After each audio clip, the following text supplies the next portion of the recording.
So, I'm Matt, hi. And I am, I guess, a film historian. That's what I call myself these days. I've just finished my PhD here in this department, and I guess I'm on the job market, so if there's anyone with any jobs, let me know. What I'm going to talk about today is more kind of I guess a bit of a personal reflection on impact and kind of what it meant to me when I was doing my PhD research and what it means to me now. And largely, I guess what I'm talking about today is terror and the horror of impact as a postgrad, and kind of that anxiety that's been mentioned a couple of times today about demonstrating impact, and about kind of where that anxiety came from for me when I was doing my research, and how I eventually kind of managed to think in a more friendly way about impact and come to terms with it and then start engaging with it. And kind of there was a progress, I guess, in my research for my relationship with impact, and I just wanted to share that with you today and see if anyone else kind of felt or feels the same at any point. So during my PhD, the kind of first rumblings of the impact agenda began to gather. And so when I started out, it was very much an environment that Maggie was talking about earlier of research production, of you publish, and publishing is kind of what you do during your PhD. And it was only kind of relatively late on that I started hearing about impact and about kind of the need to demonstrate impact. And so I was very focused on getting publications out, and not so much focused on kind of, well, what's the purpose of this? Why am I doing this? Why am I doing this research? What's the point to it, I guess? And so my gut instinct when I first heard about the need to demonstrate impact was to be very idealistic about it all. And I became concerned that impact was essentially a means of commercializing research. That was my first response to it. Not terribly informed. There was a lot of information around when I was first kind of looking at this, or at least I didn't avail myself of the information that there was. And so I got terribly threatened by it. It felt like when people were saying to you, what's the impact of your research? It felt like they were saying, well, what's the point of you? You know, why are you here? Why are you doing this? And it felt like they were asking you to kind of justify your worth and to say, you know, why should we bother letting you do this? Why should we bother funding you to do this? Why should we bother kind of inviting you to, you know, do your PhD or whatever it may be? So it felt like it was a challenge to one's worth as a researcher during my PhD. I'm not sure anyone else feels that way, whether it's just me being terribly dramatic about it, but still, that's how it felt. And so I kind of became concerned that it was business-driven language, that it was about finance and money and funding, and that we were talking about things that were more applicable, as has been mentioned this morning, in sciences and in kind of areas where economic impact is more obviously demonstrated.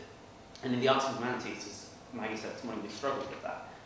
There's the pathways between research and economic benefit are much more diffuse and hard-proven in most cases, certainly in film history. And so, in that sense, kind of my anxieties about this emerged out of being in a discipline that doesn't have any real obvious connection with how to make money out of our ideas, with economic impact. As a film historian, what am I going to do? Like, go out into the world and kind of make a film history? Like, what is that? What would it look like? How would I sell it? So in that sense, I guess my idealism about impact came from being in a discipline that doesn't have an obvious relationship with economic exploitation. And so, as I say, I became terribly idealistic about it all and terribly resistant to impact.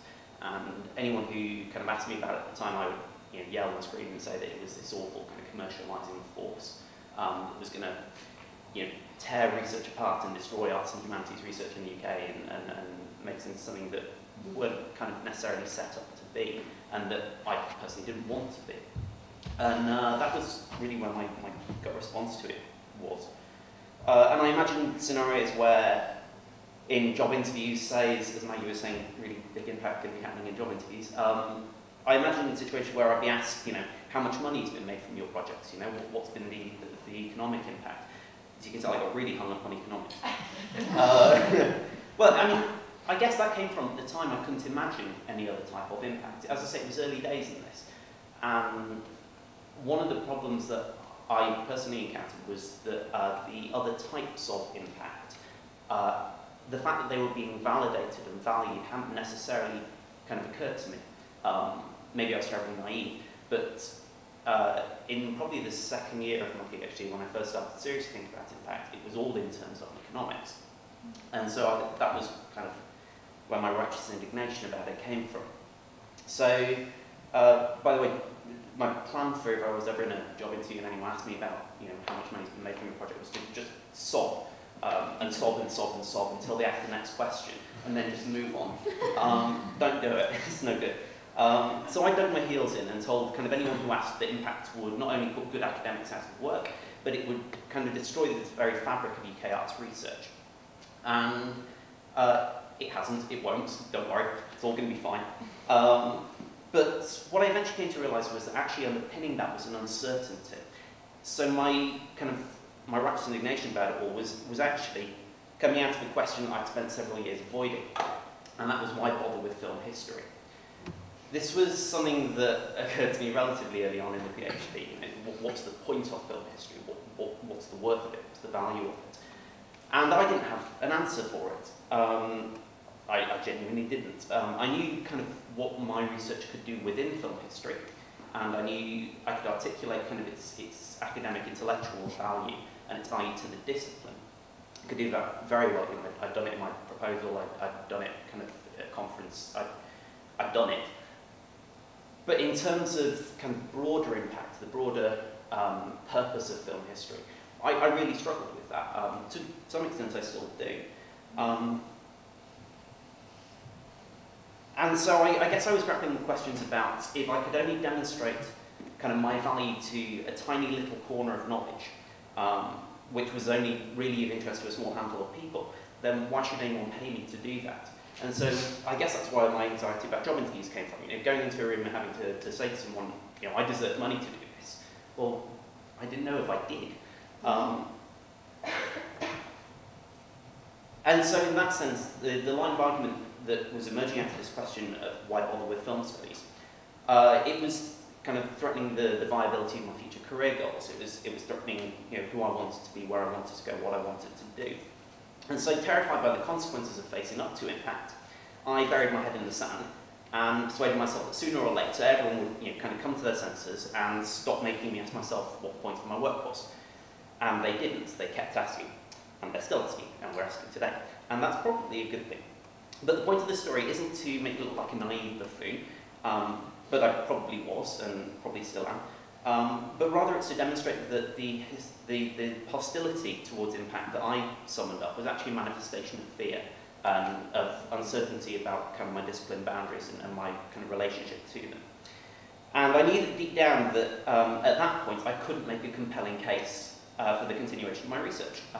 And that's a horrible place to be as a PhD student. I genuinely couldn't make a broader case outside my discipline.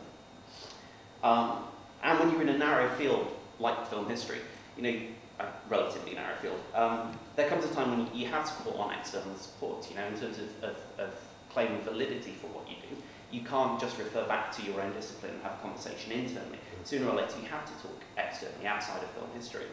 And if I couldn't make a case compellingly to those people, I realised that I wasn't going to be able to survive as a film researcher. I'd probably live, but not as a film researcher. So it took me a few years and quite a few kind of wobbles about whether it was even worth continuing with a PhD if I couldn't articulate that impact value. But in the end, the time came when I kind of gathered up the strength and said, right, well, if all of this is coming out of this question of why bother with film history, it's time to put an end to it all, and to, not put an end to it all, I wasn't killing myself, it was time to kind of put an end to that question, to answer it, face it head on, and say, it's not worth being this anxious about it, it's not worth being that kind of caught up on what you're doing.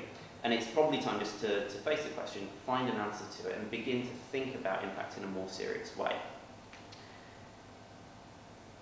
So in that sense, for me, impact wasn't just about achieving future funding or getting my first academic post, but it had bearings on those things. But it was actually about convincing myself, more than anyone else, that there was a point in bothering with film history, and that as a researcher, I was actually doing the good that I'd always assumed I was. And for me, that was a key realization that research isn't intrinsically good, it's just research. But it becomes good when you can articulate where that goodness is being produced. So research is an activity.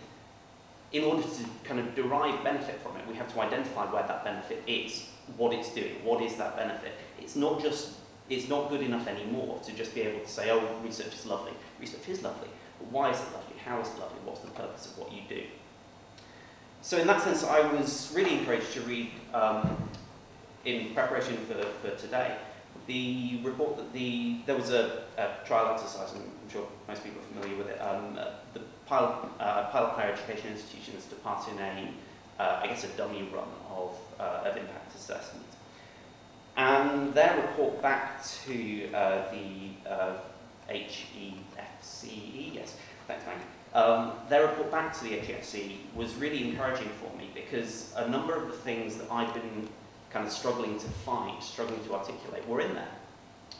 It was important for me that the trial impact assessment exercise reported that English, which was the discipline which stood in for the arts and humanities in that exercise, articulated impact in a different way to other disciplines. So for English, and I'm going to quote, impacts included contributing to the creative economy, contributing to national cultural enrichment, extending the global and national knowledge base beyond academia, contributing to civil society and influencing policy development. So we start out there with economy, contributing to the creative economy is the first thing, and so I read that sentence and thought, oh, no. And then we move into these other impacts, and it's these other impacts that I started thinking, I'm at home here, I can do this. So that's really where I found what impact has started to mean to me. It was troubling to note that, also in the report, impact was perceived to be biased towards economic impacts linked to the applied sciences by way of technological breakthroughs and associated innovations. Other forms of impact more prevalent within the social sciences and humanities were not addressed to the same extent or with the same confidence. Several pilot institutions stated they felt as though they'd been left to fend for themselves on this specific matter. That's troubling for me. But this was a pilot assessment, it was a test run, and towards the end of that document, it notes that there was a widespread sense that research was much more likely to be influencing, in the arts and humanities, to be influencing pedagogy or public understanding, and much less likely to deliver the sorts of breakthroughs that one might see in the physical sciences, providing the basis for new products or services or enterprises, although examples of those did exist. Changing attitudes and improving understanding were thought to be harder to concretise and assess in the arts and humanities, and there were many suggestions to the effect that evidence would need to focus more on interim impacts. And so in that document there's this shifting dialogue of saying, okay, impact has been thought about in economic terms, there has been a focus on the economic benefits of research, but actually in this document there's a shift away, kind of a pull away from that, from within, as I say, English, but within broader arts and humanities, a pull away from economic effect and into something else. And it's that something else that really I took heart from and started thinking, well, maybe there is value to what I do. So the worth of arts research is also measured, in this document at least, in terms of researchers' interaction with society, and all those sorts of lovely things that are on there in green, and not so much in orange. And the disconnect between the two, as Jeremy was saying, I think is particularly interesting in these terms. There's a sense that demonstrating impact certainly does involve more than just that sentence doesn't make sense. Sorry, demonstrating impact does certainly involve displaying one's research doesn't exist in a social vacuum. So we're talking about kind of putting research in dialogue with broader society here. So in those terms, actually a lot of familiar terminology came back to me and started to make sense. Knowledge transfer, which Maggie highlighted this morning, is something that I was relatively comfortable with at that point. It was something that had been discussed since I was doing my master's degree, I think. So by the time I was mid-PhD and I started thinking about it seriously, actually knowledge transfer to me was a term I was very familiar with.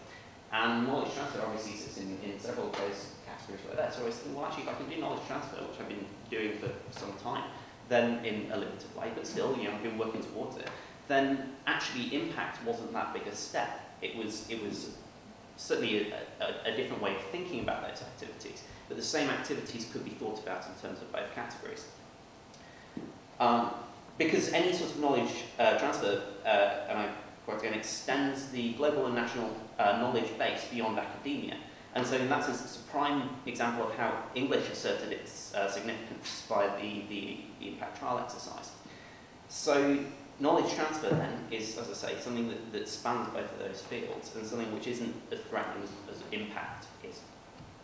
So there's a message there for those of us who face concerns about the worth of our own disciplines in kind of what we might term the real world, the world outside of lovely academia.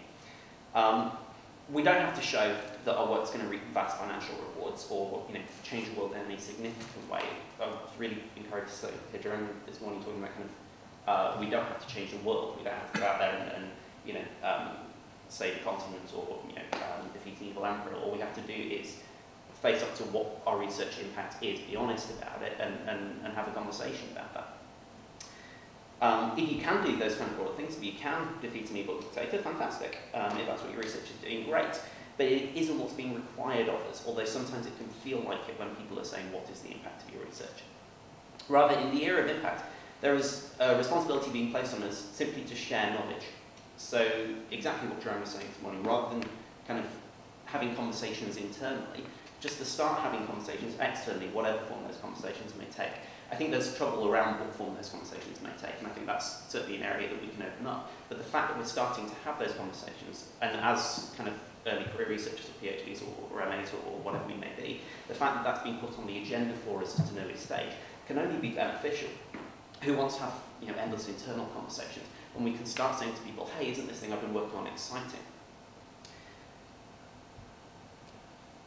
So we already strive to disseminate our findings through academic channels such as publication conferences and so on. So come up with creative ways to locate and engage other people who find our work relevant and interesting, or who could find our work relevant and interesting, but presently don't know about it. It shouldn't be a chore, that should be a pleasure for us. That should be something that we can really enjoy. After all, what more do we love than going out and finding people who genuinely want to talk about things that we care about? So that was when my thinking on impact really started to change from being impact as threat to actually impact as pleasure. Impact as something that I could enjoy doing. So what I'm trying to get at is that impact is, or at least was when I was doing my PhD, often perceived as a threat by postgraduates, and certainly many of the postgraduates that I was around, primarily because of a misunderstanding about the way the term is being applied in different areas of academia. I certainly was guilty of that.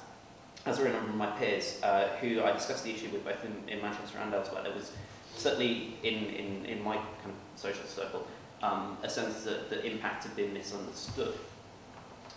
And that's, it's entirely understandable that we'd be afraid of impact when we've misunderstood it, because it feels like someone, as I say, asking you why you matter, why your work matters, why what you do matters.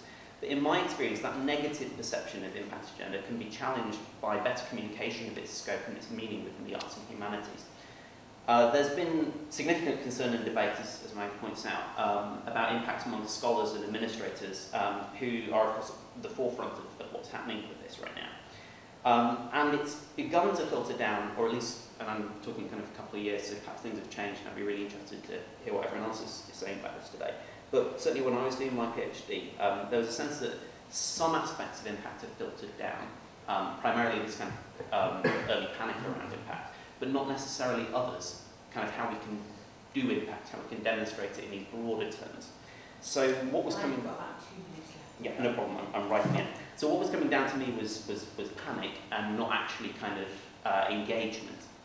So that's why I'm really kind of glad to be here today, because I think it's events like this that help to communicate what different people are doing in terms of impact, how different people are thinking and talking about impact. That can only be beneficial in order to remove some of these anxieties in the postgraduate community and to help people actually engage with impact rather than running from it. And that's going to be really beneficial because, this is, the elephant in the room is the climate of shrinking resources and what's going on in terms of broader kind of socio-political economic forces in the world. And in a climate of shrinking resources, people aren't going to stand up for arts and humanities outside of arts and humanities. If we can't articulate our own impact, no one else is going to articulate that for us. And so if we do ourselves the disservice of stopping talking about it, or of being resistant to that, or of trying to kind of disengage from impact, what we actually do is stop making the argument for ourselves. And as I say, no one else is going to make it for us. So it's really important that actually we do engage with impact, that we don't allow kind of fears and anxieties to disconnect us from it, as I at first did. And that is what I